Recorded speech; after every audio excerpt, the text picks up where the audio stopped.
მოგესალმებით. თქვენ უყურებთ გადაცემას ინდუსტრიული მაცნე. მე სოფო ლეთოდიანი ვარ. დღეს გადაცემაში ნახავთ.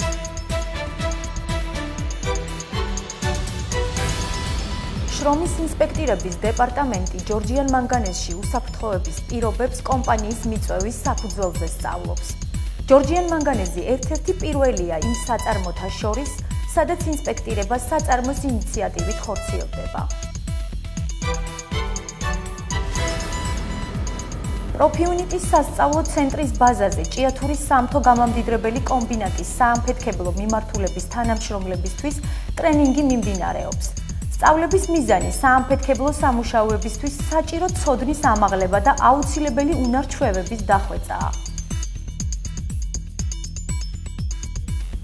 საამქროში, სადაც საწარმოო პროცესისთვის აუცილებელ სხვადასხვა დანიშნულების მეტალურგიულ მოწყობილობებს ამზადებენ, სიახლეებია.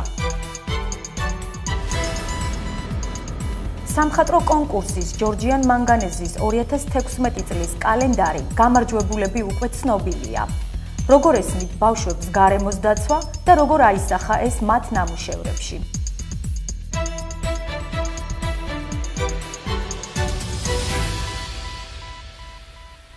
გასულ კვირას შრომის პირობების ინსპექტირების დეპარტამენტის წარმომადგენლები ჯორჯიან მანგანეზის ჭიათურის სამთო გამამდიდრებელ კომბინატში არსებულ მდგომარეობას რამდენიმე საათის განმავლობაში სწავლობდნენ. შრომის პირობების ინსპექტირების დეპარტამენტი 2015 წლის გაზაფხულზე შეიქმნა. ჯორჯიან მანგანეზი ერთ-ერთი პირველია იმ საწარმოთა შორის, სადაც ინსპექტირება საწარმოს ინიციატივით ხორციელდება. საქართველოს შრომის, ჯანმრთელობისა და სოციალური დაცვის სამინისტროს შრომის პირობების ინსპექტირების დეპარტამენტის წარმომადგენლები ჯორჯიან მანგანეზის ჭიათურის სამთო გამამდიდრებელ კომბინატს ესტუმრნენ. მოწვეული სპეციალისტები პერევისის მაღაროზე არსებულ შრომის უსაფრთხოების პირობებს გაეცნენ. ვიზიტი GM-ის მოწვევით საქართველოს მთავრობის შრომის პირობების მონიტორინგის სახელმწიფო პროგრამის ფარგლებში მოეწყო. რამდენიმე თვეა რაც ეს სტრუქტურული ერთეული შეიქმნა ჩვენთან სამინისტროში, შრომისა და ჯანმრთელობის სოციალური დაცვის სამინისტროში, რომლის ფუნქცია ძირითადად მთავარი მისია შრომის ინსპექტირების დეპარტამენტის ეს არის შეამოწმოს შრომის პირობები, რომელიც ხორციელდება შრომის პირობების მონიტორინგის პროგრამის ფარგლებში და მთავარი მისია ეს არის შეამოწმოს უსაფრთხოება, შრომის უსაფრთხოება დასაქმებულების და დაეხმაროს დამსაქმებელს, ასევე დასაქმებულს უზრუნველყოს უფრო გამართული და ჯანსაღი სამუშაო პირობები. გამოხატა სურვილი დამსაქმებელმა სამთო გამამდიდრებელი კომბინატის ხელმძღვანელობამ და ამისათვის ძალიან დიდი მადლობა მინდა გადავუხადო იმ თანამშრომლობისთვის და ეს შედის მათ ამ კომპანიის ინტერესებში, რათა კიდევ დროულად იყოს აღმოფხვრილი ის პრობლემები, იდენტიფიცირებული იქნას ის დარღვევები, რაც შეიძლება იყოს სამუშაო ადგილზე, რა თქმა უნდა, რეკომენდაციები გაეწევათ და წინადადებები, რათა გამოსწორდეს და უფრო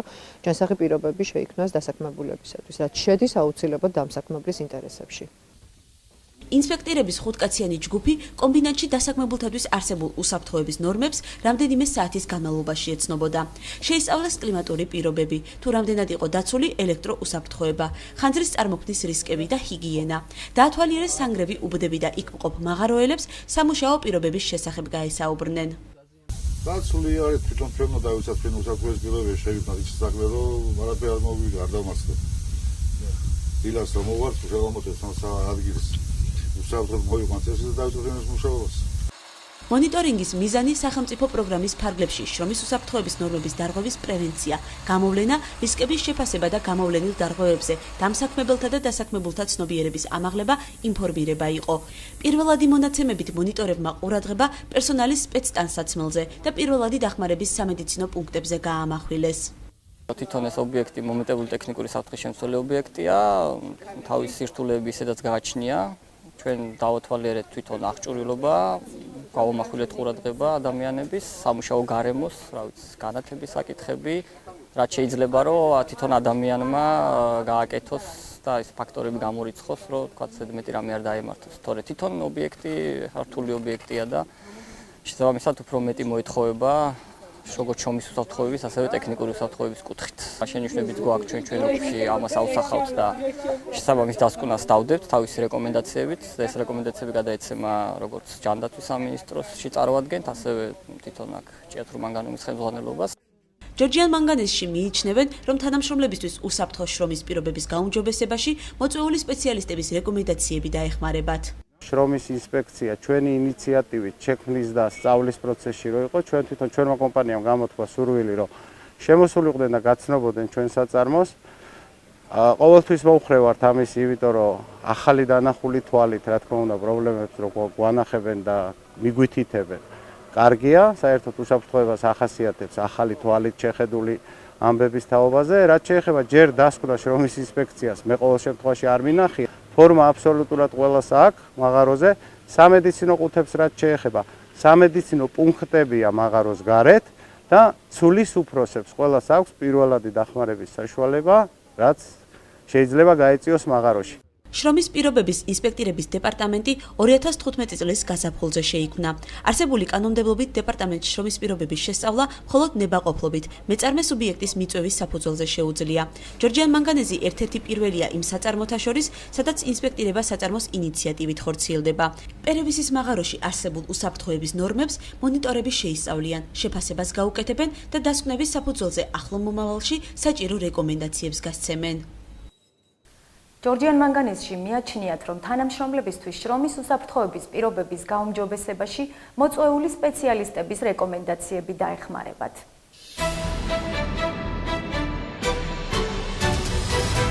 ტრენინგები ჯორჯიან მანგანეზის იმ თანამშრომლებისთვის, რომლებიც საამფეთქებლო მიმართულებით მუშაობენ, 7 დეკემბერს დაიწყო.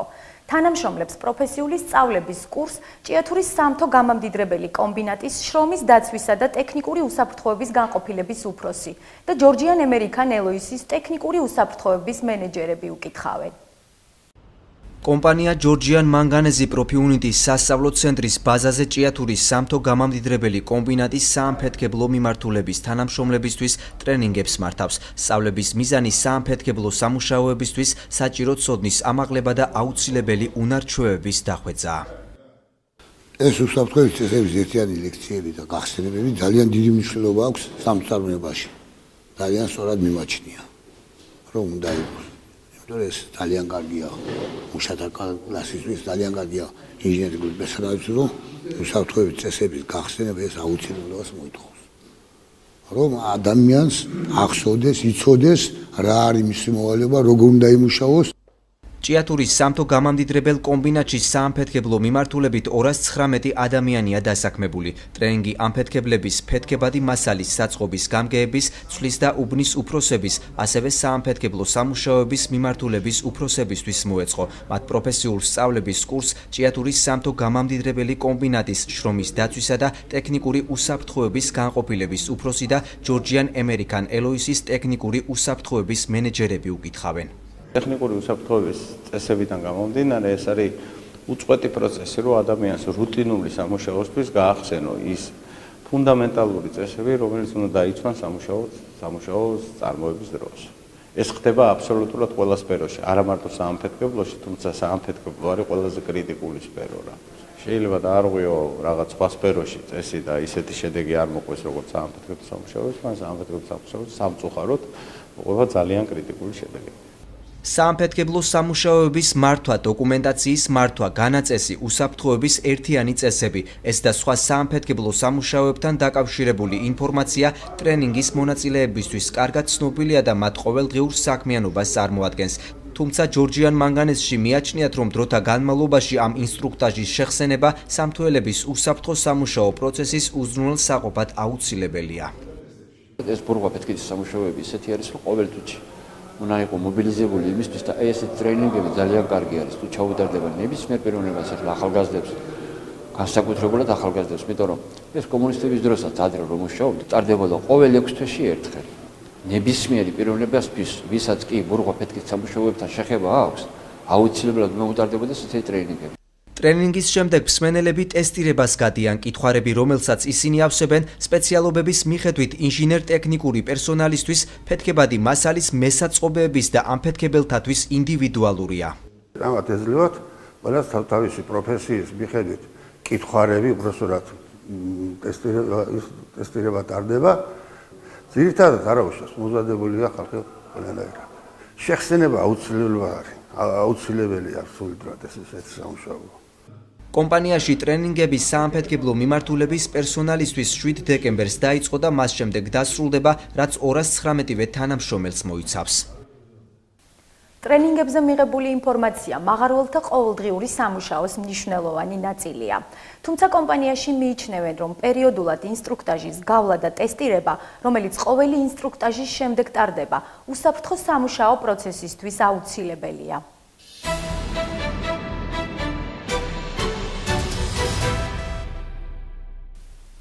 ზესტაფონის ფეროშენადნობთა ქარხნის მეტალურგიულ მოწყობილობათა შემკეთებელ საამქროში სიახლეებია.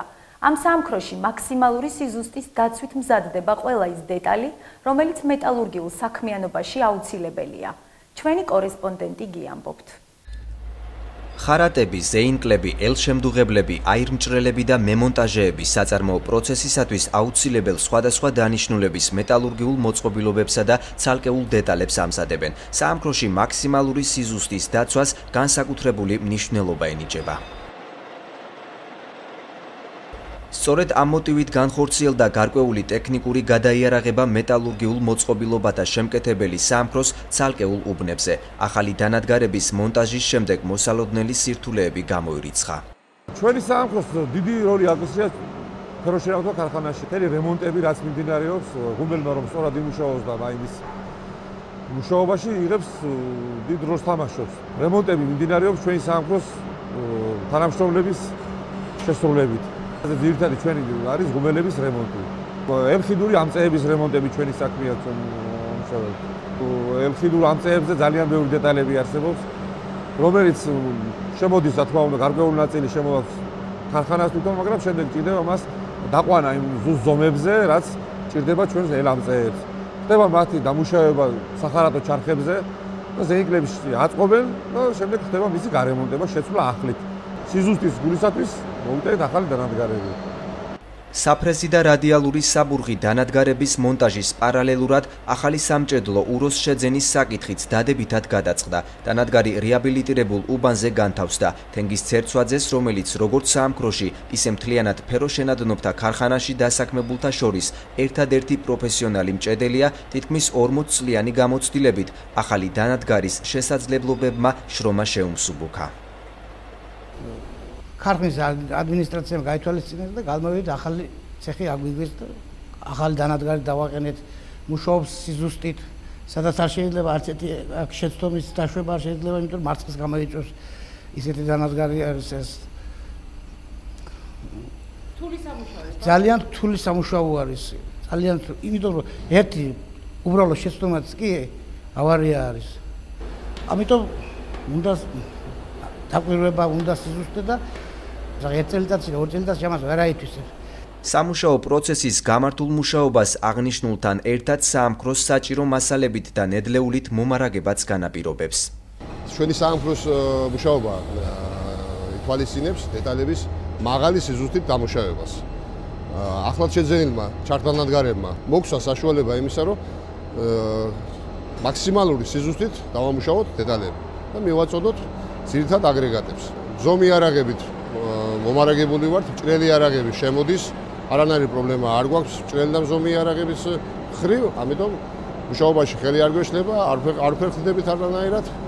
ფეროშენადნობთა ქარხნის მეტალურგიულ მოწყობილობათა შემკეთებელი საამქროს 4-ვე უბანზე 160 ადამიანია დასაქმებული. ძირითადად ბაზაზე მთელი სიზუსტით დამუშავებულ დეტალებს 7 გამსვლელი ბრიგადა სხვადასხვა დანიშნულების აგრეგატებზე ამონტაჟებს. დავალებებს ისინი ყოველდღიურად სამუშაოს დაწყებამდე იღებენ და ფეროშენადნობთა ქარხნის მთელ პერიმეტრზე მითითებულ უბანზე საჭირო დროს არიან. პირველ ეტაპზე ტექნიკური გადაიარაღება მეტალურგიულ მოწყობილობათა შემკეთებელი საამქროს ცალკეულ უბნებზე განხორციელდა, რაც მომავალში სხვა უბნებზეც გავრცელდება.